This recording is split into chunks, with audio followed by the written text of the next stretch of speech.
علی بھائی، اگلا سوال ہے، صحیح بخاری اور صحیح مسلم کی کذبات ثلاثہ یعنی حضرت ابراہیم علیہ السلام سے متعلق تین جھوٹ والی حدیث کی صحت سے متعلق آپ کا کیا موقف ہے؟ بعض محققین تو اس حدیث کو سیدنا ابراہیم علیہ السلام جیسے اولو العزم پیغمبر کی توہین گردانتے ہوئے صحیح ماننے کو تیار نہیں ہیں، اور انہی لوگوں میں آپ کے فیورٹ اسکالر مولانا مودودی صاحب بھی شامل ہیں۔ اس حوالے سے آپ کی کیا رائے ہے؟ میں مولانا مودودی رحمہ اللہ تعالیٰ کا بہت احترام کرتا ہوں، لیکن اس معاملے میں ان کے ساتھ ایگری نہیں کرتا۔ اس کی وجہ ہے کہ اگر وہ اصول اور مبادی پہ بات کریں گے، ڈاکٹرن کے اوپر بات کریں گے، تو ہم پہلے علم الکلام سے الزامی جواب، اینٹی وینم پھکی والا جواب دیں گے کہ اس واقعے کو تو کر دیں سائڈ پہ، جو واقعہ قرآن کے اندر آیا اس کی آپ کیا تعویل کریں گے؟ اس کو تو آپ کہہ دیں گے جی یہ تو بخاری مسلم میں ہے۔ قرآن میں سورہ یوسف کے اندر حضرت یوسف علیہ السلام نے اپنے بھائی بنیامین کو روکنے کے لیے جو طریقہ اڈاپٹ کیا تھا وہ کیا تھا کہ انہوں نے اپنے قریبی آدمی کو کہا کہ یہ جو پیالہ ہے اس کو اس کی بوری کے اندر رکھ دو، اور جب وہ تھوڑا سا آگے چلے تو پیچھے سے آواز لگائی کہ اے قافلے والو، تم میں کوئی چور ہے جو کہ یہ ایک قیمتی ہمارا سامان لے کر جا رہا ہے۔ تو سر وہ جو قیمتی سامان ہے وہ بنیامین نے کیا خود رکھا تھا یا ان کے بھائیوں نے یا حضرت یوسف علیہ السلام نے رکھوایا تھا؟ تو اب کوئی شخص یہ کہے کہ یہ ایک پیغمبر کے شان نہیں کہ وہ اس طریقے سے دھوکہ کر کے روکے، تو اللہ نے اس کا جواب قرآن میں دیا، کذالک کدنا لیوسف، یہ ہم نے یوسف کو ترغیب دی تھی اس بات کی، یہ ہم نے طریقہ سکھایا تھا، اور اس کی ریزن پھر اللہ نے بتائی۔ اس لیے اللہ تعالیٰ فرماتا ہے کہ وہ اس بادشاہ کی حکومت میں اپنی مرضی سے کسی کو اس طریقے سے روک نہیں سکتے تھے۔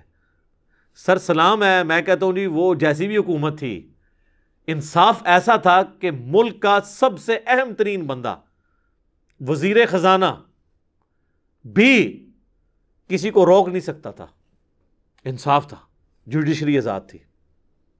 اور یہ قرآن کے الفاظ ہیں کہ وہ اس بادشاہ کے عہد حکومت میں یوسف اتنی بڑی پوسٹ پہ ہونے کے باوجود ان کو زبردستی رکھ نہیں سکتا تھا۔ تو ہم نے ان کو ایک ترکیب سکھائی، کذالک کدنا لیوسف، کہ تم اس طریقے سے رکھو۔ تو یہ قرآن کی ایک مثال واضح ہے کہ اس سے کسی پیغمبر کی شان میں فرق نہیں پڑتا۔ بعض اوقات توریہ، تقیہ، حیلہ کرنا پڑ جاتا ہے، لیکن اس کو روٹین نہیں بنایا جا سکتا۔ یہ جو کذبات ثلاثہ والی حدیث ہے، تین جھوٹ بولنے والی، یہ بخاری مسلم دونوں میں ہے۔ نبی صلی اللہ علیہ وآلہ وسلم نے فرمایا، حضرت ابراہیم علیہ السلام نے زندگی بھر کبھی جھوٹ نہیں بولا سوائے تین مواقع کے، اور ان میں سے بھی دو خالصتاً اللہ کے لیے بولے۔ نمبر 1، انی سقیم، کہ جب کافر ان کو اس ایک شرکیہ میلے پہ لے جانے کے لیے آئے تو حضرت ابراہیم علیہ السلام نے آسمانوں کی طرف یوں دیکھا اور پھر کہا انی سقیم۔ وہاں کے لوگ کیا کرتے تھے؟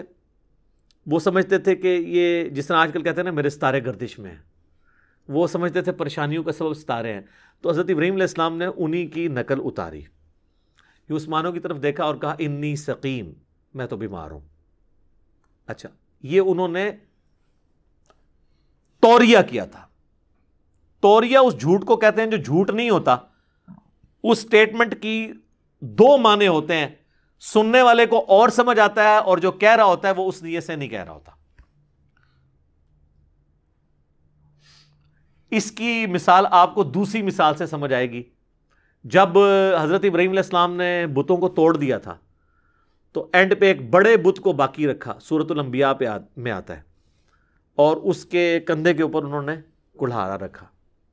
اور جب لوگوں نے مشورہ کیا کہ یہاں ہم نے ایک نوجوان ہے ابراہیم، اس کو سنا تھا وہ ہمارے بتوں کی بہت گستاخ ہے، بزرگاں دا اور نوجوان ہے، تو وہ ایک نوجوان جسے ابراہیم کہا جاتا ہے، تو ابراہیم علیہ السلام کو انہوں نے آ کے پوچھا، تو ابراہیم علیہ السلام نے کیا بولا تھا اس کے جواب میں؟ انہوں نے کہا تھا بل فعلہ کبیرہم ھذا، بلکہ ان کے بڑے نے کیا ہوگا، اور بڑے بت کے کندھے کے اوپر کلاڑا رکھ دیا تھا۔ ابراہیم علیہ السلام ان کو یہ سمجھ آیا کہ ابراہیم علیہ السلام یہ کہہ رہے ہیں کہ اس بڑے بت نے ان چھوٹے بتوں کو توڑا ہے، تو اس سے تو ان کو پھکی مل رہی تھی، وہ خود ہی مان گئے کہ اے ابراہیم تمہیں تو پتہ ہے یہ کچھ نہیں کر سکتے. پھر اللہ نے ان کو پھر جو ابراہیم علیہ السلام کی زبان پہ جو جملے جاری کروائے ہیں کہ تف ہے تمہارے اوپر, تمہارے ابا اجداد کے اوپر, جب تمہیں پتہ ہے کہ یہ کچھ نہیں کر سکتے تو ان کے آگے آ کے منتیں مانتے ہو اور ان کو اپنا مشکل کشا حاجت روا مانتے ہو. تو یہ اللہ تعالیٰ نے ابراہیم علیہ السلام کو ایک طریقہ سکھایا. اب ابراہیم علیہ السلام نے کہا کہ ان کے بڑے نے کیا ہوگا, تو وہ کیا سمجھے کہ یہ کہہ رہا ہے کہ بڑے بت نے کیا ہوگا, اور ابراہیم علیہ السلام یہ کہہ رہے تھے ان کے بڑے نے, یعنی جو طاقت میں ان سے بڑا یعنی میں. لیکن وہ یہ کہنا تو نہیں چاہتے تھے نا, وہ کہہ دیتے تو وہ سیدھا فرد جرم عائد کر دیتے. خیر بعد میں بھی انہوں نے کی, پھر اللہ تعالیٰ نے ان کو بچا بھی لیا آگ میں سے. سلام علی ابراہیم, آمین. تو اس کو کہتے ہیں توریہ, یعنی ایک بات ایسی بولنا کہ سننے والے کو اور مطلب سمجھ آئے اور کہنے والے کو اور. یہ بعض اوقات تقیۃً فتنے سے بچنے کے لیے کرنا جائز ہے. تو بخاری مسلم کی اس حدیث میں آتا ہے کہ 2 موقع پر تو ابراہیم علیہ السلام نے اللہ کے لیے وہ توریہ کیا. اس کو توریہ لفظ بولیں گے. عربی میں تو کسب جو ہے وہ لفظ جو ہے وہ اردو میں اگر اس طریقے سے ٹرانسلیٹ کریں گے تو وہ گستاخی کی طرف جائے گا. بہرحال یہ توریتاً تھا. اس کا ثبوت یہ جو میں کوئی کہہ سکتا ہے کہ یہ آپ خود حضرت ابراہیم کی طرف سے صفائیاں پیش کر رہے ہیں, تو سر اسی حدیث میں موجود ہے. وہ تیسرا توریہ جو ہے نا ان کا, اس میں حضرت ابراہیم علیہ السلام نے بتا دیا کہ میں توریہ کر رہا ہوں. یہ 2 توریہ حضور نے بتائے, انی سقیم اور بل فعلہ کبیرہم ھذا. تیسرا نبی علیہ السلام نے فرمایا کہ جب ایک ظالم بادشاہ نے ان کی بیوی کے ساتھ دست درازی کی کوشش کی, پہلے حضرت ابراہیم کو بلوایا اپنے دربار میں, کیونکہ حضرت ابراہیم علیہ السلام کی بیوی حضرت سارہ خوبصورت تھیں اور اس بادشاہ کو پتہ چلا تو وہ ان پہ قبضہ کرنا چاہتا تھا, اور اگر اس کو پتہ چل جاتا یہ ان کے خاوند ہیں تو ان کو قتل کروا دیتا. یہ جو نگاہیں مار کے پھڑکانا ہوتا ہے نا دشمنوں کو, یہ بزرگ بابے کر سکتے ہیں. انبیاء کرام بقدر ایفرٹ چلتے ہیں سر, دنیا میں حالات و واقعات کو دیکھ کے. بہت شاذ و نادر ہوتا ہے کہ کوئی آسمانی مدد کا انتظار کرتے ہیں. صحیح بخاری میں نہیں آتا کہ نبی علیہ السلام کو جب طائف میں پتھر پڑے اور اتنا آپ پہ ظلم ہوا تو آپ مکے واپس نہیں آ رہے تھے, کیونکہ مکے والے بھی آپ کے قتل کی سازش تیار کیے بیٹھے ہوئے تھے, اور طائف سے آپ کو جو یہ تکلیف اٹھانی پڑی تو آپ کا دل جو ہے وہ غم زدہ تھا.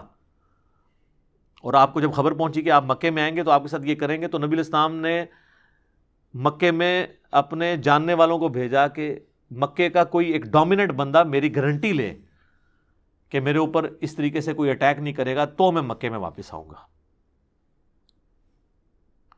اور وہ مطعم بن عدی تھا, آپ کو پتا ہے نا, وہ کافر تھا. اس نے حضور کی گارنٹی لی تھی کہ میں ان کو امان دیتا ہوں. کافر ہو گئے, حضور کو امان دی.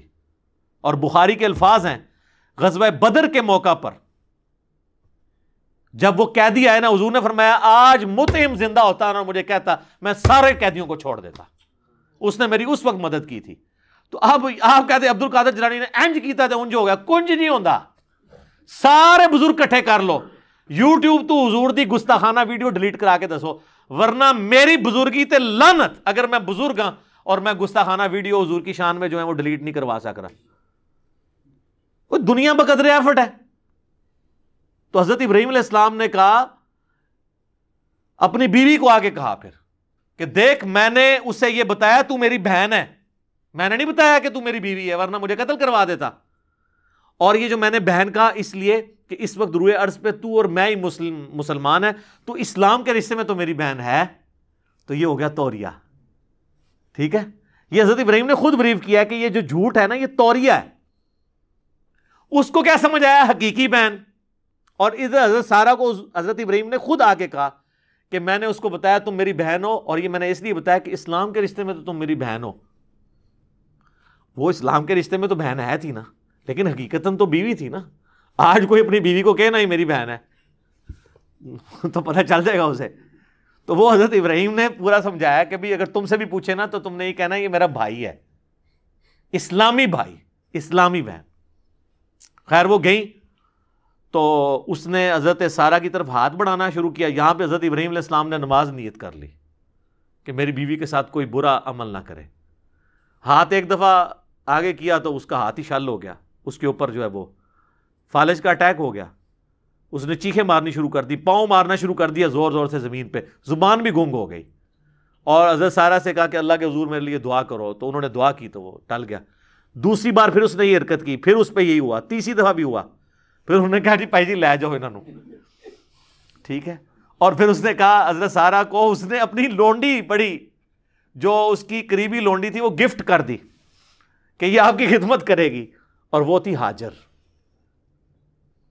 تو حضرت ابو ہریرہ نے یہ پوری حدیث بیان کر کے کہا کہ اے عرب کے رہنے والوں، اے بارش پہ گزارا کرنے والے لوگوں، تمہاری ماں وہ ہے ہاجر جس سے پھر اسماعیل پیدا ہوا، اور بنو اسماعیل یہ عرب ان کی اولاد تھے نا، بنو اسرائیل اور بنو اسماعیل۔ بنو اسرائیل کون؟ حضرت اسحاق کی اولاد، یعنی حضرت یعقوب علیہ السلام جو ان کے بیٹے تھے، اور یہاں پہ حضرت اسماعیل علیہ السلام کی اولاد۔ تو اس حدیث، اس کو قصبات ثلاثہ والی حدیث کہتے ہیں۔ اس کا ذکر صرف اس میں تو نہیں ہے، جو بخاری اور مسلم کی متفق علیہ حدیث ہے، حدیث شفاعت، جس پہ میں نے پچھلے دنوں ڈیٹیل سے لیکچر دیا ہے، اس میں بھی تو تمام انبیاء جو اپنی اجتہادی خطاؤں کو یاد کرتے ہیں قیامت والے دن، حضرت آدم کہتے ہیں مجھ سے بھی ایک خطا ہوئی اجتہادی، اور حضرت نوح علیہ السلام بھی، وہاں پہ بھی تو آتا ہے حضرت ابراہیم علیہ السلام کہیں گے کہ میں نے 3 دفعہ دنیا میں جھوٹ بولا تھا، یعنی وہ توریتاً۔ لیکن انبیاء کی شان اتنی بلند ہوتی ہے کہ وہ توریتاً بولنے کو بھی کہتے ہیں کہیں پکڑ نہ ہو جائے۔ آپ کوئی کہ جی آپ خام خواہ نبی کی آپ وکالت کر رہے ہیں، ایسا نہیں ہے۔ مجھے بتائیں حضرت آدم کی غلطی معاف ہو چکی ہے کہ نہیں؟ تو پھر قیامت والے دن وہ کیوں کہیں گے کہ مجھے آج اپنی فکر ہے؟ قرآن میں یعنی ہم تو کھڑے ہو گئیں گے حضرت ہم آپ کی اولاد ہیں، دیکھیں ہم آپ کو قرآن سے حوالہ دیتے ہیں، آپ کی غلطی تو بہت پہلے کی معاف ہو چکی ہے، کوئی ٹینشن نہ لو۔ کیوں لیں گے؟ للہ الواحد القہار، وہ قیامت کے دن کی سختی بہت ہے۔ تو پیغمبروں کا مرتبہ ایسا ہوتا ہے کہ وہ کچھ چیزیں جو وہ سمجھتے ہیں کہ ہم یہ بھی نہ کرتے تو وہ زیادہ بہتر ہوتا، تو اس کے اوپر بھی وہ اپنے اندر گلٹ فیل کرتے ہیں۔ ہمارے اعتبار سے تو وہ کسی صورت گناہ نہیں ہوتا، لیکن وہ اپنے گلٹ کے اعتبار سے وہ جو فیل کرتے ہیں اسے خطائی سمجھتے ہیں۔ تو کذبات ثلاثہ والی حدیث بالکل درست ہے۔ اگر اس کا انکار کریں گے پھر تو بخاری مسلم اور دنیا کی ہر کتاب میں پائی جانے والی حدیث شفاعت کو بھی آپ کو فراڈ کہنا پڑے گا۔ تو مودودی صاحب اس حدیثوں کو تو مانتے ہیں، ان کا کیا کریں گے؟ ان ساری حدیثوں کے اندر موجود ہے کہ حضرت ابراہیم کہیں گے آج مجھے اپنی جان کی فکر ہے، کیونکہ میں نے 3 دفعہ جو ہے یہ الفاظ اس طریقے سے توریہ کیا تھا۔ یہ توریہ آپ کر سکتے ہیں۔ اس سے بھی اگلا سٹیپ، بخاری مسلم دونوں میں حدیث ہے، نبی علیہ السلام نے فرمایا 3 موقعوں پر آپ نے جھوٹ بولنے کی اجازت دی ہے۔ نمبر 1 صلح کروانے کے لیے، 2 بھائی لڑے ہوئے ہیں، دلوں میں میل آ گیا، تو آپ ایک بھائی کو پازیٹیو بات کر سکتے ہیں دوسرے کے والے سے کہ نہیں یار وہ ایسا نہیں ہے، وہ تو تجھے بڑا تیرے سے محبت کرتا ہے، بڑا خیال رکھتا ہے تیرا، تمہیں غلط فہمی ہو، اس کو یہ وقتی طور پہ تاکہ صلح ہو جائے۔ بعض اوقات ایسی گرہ ڈال جاتی ہے۔ اسی حدیث میں بخاری مسلم کی آتا ہے کہ دوسرا موقع ہے جنگ کے دوران، وہ تو الگ سے بھی حدیث ہے بخاری و مسلم کی کہ جنگ دھوکے کا نام ہے، جنگ میں آپ اپنا جان بچانے کے لیے جھوٹ بول سکتے ہیں۔ حتیٰ کہ سورۃ النحل میں آیا کہ اگر کسی شخص کی زندگی اور موت کی کشمکش آ جائے تو وہ حرام بھی کھا سکتا ہے جان بچانے کے لیے، اور کلمہ کفر بھی بول سکتا ہے، جبکہ دل میں ایمان رکھتا ہو تو اللہ اسے گرفت نہیں کرے گا۔ یہ سورۃ النحل میں آیت نمبر 106 آنورڈ آپ پڑھ کے دیکھ لیں۔ اور تیسرا موقع بخاری مسلم میں آتا ہے کہ میاں بیوی آپس میں ضرورتاً جھوٹ بول سکتے ہیں، لیکن یہ جھوٹ وہ والا جھوٹ نہیں ہوگا، صراحتاً جھوٹ نہیں، توریتاً، لیکن پوری زندگی توریت نہ چلتی رہے، کیونکہ یہ زیادہ دیر آپ کا توریہ قائم نہیں رہے گا، میں آپ کو بتاؤں پکڑا جائے گا، کیونکہ جب آپ کریں گے نا تو کچھ عرصے بعد یہ توریے ویسے ہی پکڑے جاتے ہیں، کیونکہ کوئی نہ کوئی ایسا راز لیک ہو جاتا ہے کہ وہ سب کچھ دھڑم سے گر جاتا ہے۔ یہ کبھی کبھار کے لیے کہ کوئی توریہ ایسا، بعض اوقات یعنی بیویوں کی عادتیں ایسی عجیب و غریب ہوتی ہیں، بعض اوقات خامدوں کی عادتیں ایسی عجیب و غریب ہوتی ہیں کہ ان کے کاؤنٹر پارٹ کو ان کے شر سے بچنے کے لیے اور گھر میں دنگا فساد سے بچنے کے لیے بعض اوقات جھوٹ بولنا پڑتا ہے۔ مثال کے طور پر اگر گھر میں کسی بچے نے کوئی پلیٹ توڑ دی ہے تو، اور یہ ایک دفعہ انسیڈنٹ ہوا ہے اور بیوی نے آبزرو کیا کہ وہ اس ایک چھوٹی بات کے اوپر اس کے خامند نے اولاد کو بری طرح مارا پیٹا ہے، اب اگلی دفعہ اگر پلیٹ ٹوٹے، چاہے بیٹے سے ہی ٹوٹی ہو یا بچی سے چھوٹی سے، تو یہ اس کی بیوقوفی ہے کہ وہ اپنے خامند کو بتایا کہ اس نے توڑی ہے۔ اس میں وہ کہہ سکتی ہے کہ یہ بلی کے گزرنے سے ٹوٹ گیا، اور بلی سے وہ یہ کہہ دے، مانو بلی تو پیار سے اپنی بچی کو بھی وہ کہہ لیتا ہے نا، اپنے ذہن میں وہ نیت کر لے. تو یہ میں آپ کو ٹرک نہیں سکھا رہا، صرف ایک آپ کو موٹی موٹی، یہ ایسے موقع پہ فتنے سے بچنے کے لیے سراحتاً بھی جھوٹ بولنا پڑ جائے نا تب بھی اجازت ہے. جیسے جنگ میں آپ، یہ توریہ تو ایک تقوی والی سائڈ ہے، فتویٰ یہ ہے کہ آپ کلیئر کٹ بھی جھوٹ بول سکتے ہیں فتنے سے بچنے کے لیے. یہ ذہن میں رکھیے گا. یہ فی نفسی ہی کو بری چیز، غیبت ہے، حرام ہے. قرآن میں سورہ حجرات میں ہے کہ جس طرح کوئی شخص اپنے مردہ بھائی کا گوشت کھاتا ہے، لیکن بعض جگہ غیبت کرنا واجب ہے. ایک شخص نے اپنی بچی کا رشتہ کرنا ہے، آپ کے محلے میں وہ لڑکا رہتا ہے اور آپ کو پتہ ہے ماشاءاللہ کوئی اسلامی بہن نہیں وہ چھوڑتا کہ اسے گھر چھوڑ کے آئے، یعنی پورا دن بیٹھ کے وہ ادھر تاڑتا رہتا ہے عورتوں کو، اس طریقے سے اور نیگیٹو ایکٹیویٹیز میں انوالو ہے. تو اب وہ آپ سے امانت آپ کے پاس رکھوا رہا ہے، آپ خیانت نہیں کر سکتے. اب آپ کہیں جی میں غیبت نہیں کرتا، اور یہ وہ لوگ غیبت نہیں کر رہے ہوتے ہیں جو دنیا کا ہر الٹا کام کر رہے ہوتے ہیں. جب غیبت کرنی واجب تھی وہ اس وقت کی نہیں، تو پھر ایسے موقع پہ آپ کو اس کا عیب کھولنا یہ واجب ہے. امام مسلم مقدمے میں لے کے آئے نا کہ بعض لوگوں کو یہ ہیضا ہو گیا کہ یہ جو جھوٹی حدیثیں گھڑنے والے راوی ہیں یہ تو مر چکے ہیں، اب ان کی برائی بیان کریں گے تو غیبت ہوگی. تو امام مسلم نے لکھا ہے خدا نہ ہے واجب ہے کرنا. انہوں نے پھر اسلاف کے اقوال نقل کیے ہیں کہ یہ علم حدیث میں جو اسماء اور رجال کا علم ہے یہ تو پورے کا پوری غیبت ہے نا. جھوٹے راویوں اور ضعیف راویوں کی کمزوریاں بیان کرنا، مرے ہوئے، زندہ بھی نہیں، مرے ہوئے بندے کی غیبت ہے، ٹھیک ہے نا. تو وہ لیکن یہ ایک بڑی کاز کے لیے ہو رہی ہوتی ہے. تو جھوٹ بھی مطلقاً حرام نہیں، جہاں پہ ایسا فتنہ ہو وہاں پہ آپ بول سکتے ہیں. لیکن ہمارے اس معاشرے کے اندر میں دیکھ رہا ہوں سوشل میڈیا کے اوپر نا اپنے فرقوں کو اونچا کرنے کے لیے، اپنی پولیٹیکل پارٹیز کو اونچا کرنے کے لیے دوسروں کے اوپر جھوٹے الزامات لگانا اور اسے وہ حب الوطنی کا نام دینا یا ملک کے وسیع تر مفاد کا نام دینا یا یہ کہنا کہ یہ اسلام کی خدمت ہو رہی ہے، یہ بالکل غلط ہے. اچھا، اسلام میں جو اس قسم کے جھوٹ بولنے کی اجازت تھی نا وہ اپنے حوالے سے تھی کہ اپنی کلیریفیکیشن دے دو کہ یار یہ ایسا نہیں ہے. اسلام میں کہیں یہ نہیں آیا کہ دوسرے پہ جھوٹا الزام لگا دو. یہ آپ نے فرق یاد رکھنا ہے. اسلام جس جھوٹ بولنے کی اجازت دیتا ہے نا ایسے لاز ریزارٹ وہ اپنی کلیریفیکیشن کے لیے دیتا ہے کہ آپ کے اوپر کوئی الزام لگ گیا ہے اور آپ کی زندگی موت کی کشمکش بن گئی ہے تو آپ جھوٹ بول لیں. یہ نہیں ہے کہ آپ اپنی کارستانی دوسرے کے کھاتے میں ڈال لیں. تو یہاں پہ تو یہ ہو رہا ہوتا ہے، تو آپ سے پوچھا جاتا ہے جی آپ اپنے مال کی تلاشی دو، وہ کہتے ہیں نہیں وہ بھی تو چور ہے. دیکھا آپ نے یہ فرق.